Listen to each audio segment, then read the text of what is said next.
রাজ্যে mid day মিলের বদলে চালু হচ্ছে পিএম পোষণ, পড়ুয়াদের পুষ্টিতে বাড়বে নজরদারি। রাজ্যে রাজনৈতিক পালাবদলের পর বিভিন্ন সরকারি প্রকল্প এবং কর্মসূচির খোলনলচে বদলে যাচ্ছে। স্বাস্থ্য এবং কৃষিক্ষেত্রের পর এবার রাজ্যের শিক্ষাক্ষেত্রেও আসতে চলেছে বড় পরিবর্তন।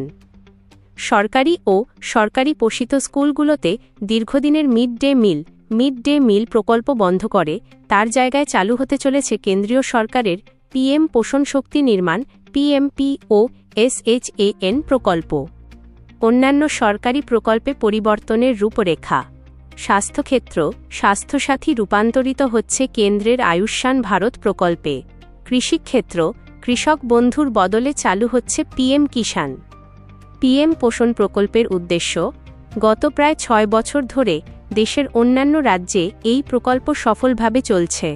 প্রাক প্রাথমিক থেকে অষ্টম শ্রেণী পর্যন্ত পড়ুয়াদের স্কুলে উপস্থিতি বাড়ানো এবং তাদের পুষ্টির মান আরও উন্নত করাই এই বিনামূল্যে মধ্যাহ্নভোজন প্রকল্পের মূল লক্ষ্য।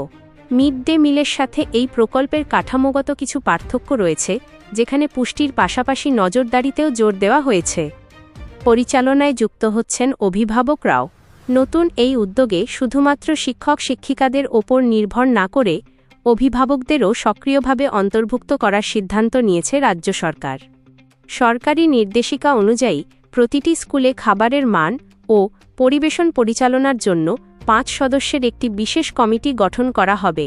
এই কমিটিতে থাকবেন স্কুলের প্রধান শিক্ষক বা শিক্ষিকা, একজন নোডাল শিক্ষক বা শিক্ষিকা, 2 জন অভিভাবক প্রতিনিধি, একজন স্বনির্ভর গোষ্ঠীর SHG প্রতিনিধি।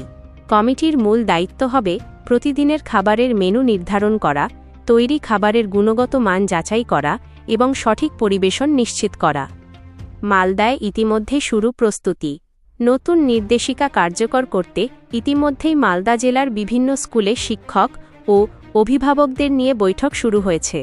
মালদার বার্লো গার্লস হাই স্কুলের প্রধান শিক্ষিকা দীপাশ্রী মজুমদার জানিয়েছেন, সার্কেল ইন্সপেক্টর অফ স্কুলসের নির্দেশ পাওয়ার পরই তারা এই কমিটি গঠন করেছেন। অভিভাবকদের অংশগ্রহণ প্রসঙ্গে তিনি বলেন, আমরা চাই অভিভাবক প্রতিনিধিরা প্রতিদিন টিফিনের সময় স্কুলে এসে তৈরি খাবারের তদারকি করুন এবং